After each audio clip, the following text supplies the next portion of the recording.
I own the company that my son's in-laws work for, and they had no idea while they humiliated me at his wedding. I never imagined I'd be the kind of parent who steps into their child's affairs, but what happened at my son's wedding made it impossible to stay silent. I'm 58, a self-made businessman, and until recently, I kept a low profile. I didn't want to overshadow my son or interfere with his life. But his in-laws' behavior at the wedding left me stunned. My son married into what his in-laws see as a prestigious family. While his bride is a kind and intelligent woman who truly loves him, her parents are another story altogether. They see themselves as upper-class elites and treated me with open condescension. Let me back up. I grew up poor in a small Midwestern town. My parents were immigrants who worked tirelessly to give me a better life. I put myself through community college, working night shifts in a factory. Eventually, I started fixing computers out of my garage. That side hustle turned into a tech company that I built over 3 decades. Today, it's a multi-sector holding firm with several subsidiaries. But despite my success, I live modestly and never flaunted my wealth, especially not to my son.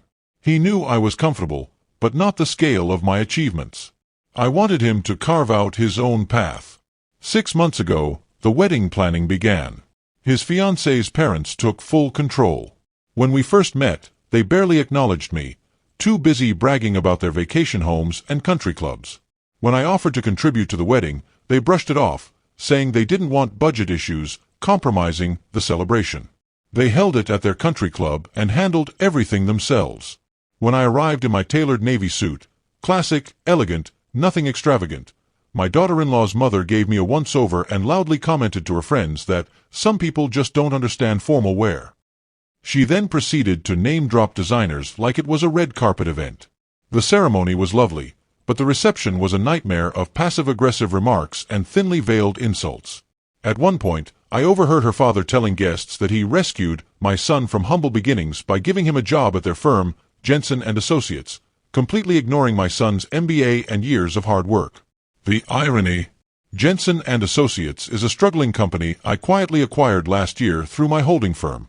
They have no idea I own it. I was seated at a distant table with barely related guests. When I tried to join my son for pictures, his mother-in-law told me to wait because they were doing family-only shots. My son objected, but I stepped back. I didn't want drama on his big day. Then came the speeches. His in-laws made several pointed remarks implying their daughter had elevated my son's social status. Then, unbelievably, his father-in-law joked that maybe now my son could help me find a better job than my small business. People laughed. Some looked horrified. I sat there, drinking water, thinking I could shut down their company with a single phone call.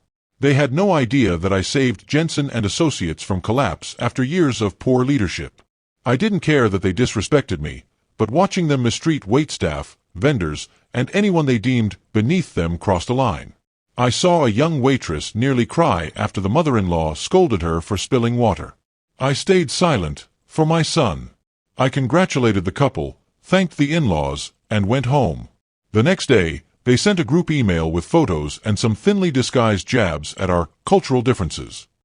I was barely visible in the pictures, and the message included patronizing comments about accepting people from all walks of life.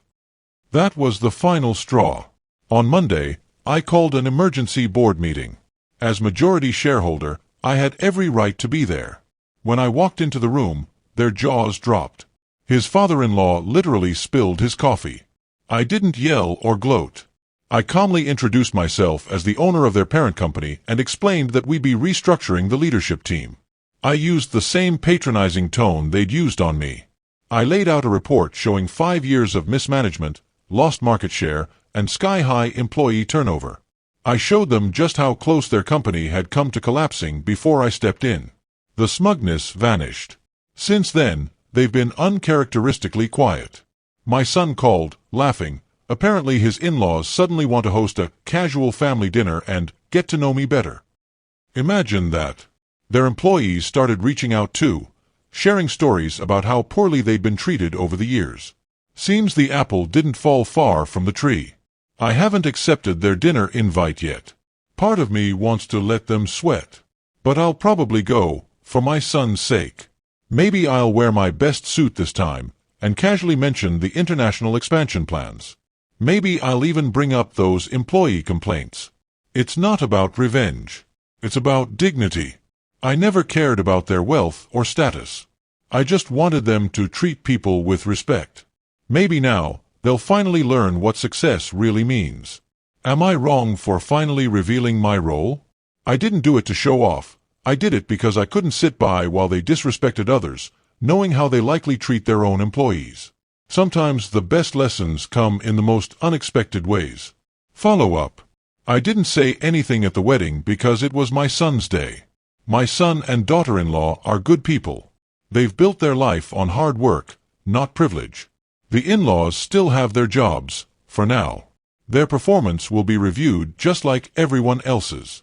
We've already begun overhauling management practices to create a respectful, ethical workplace. Update.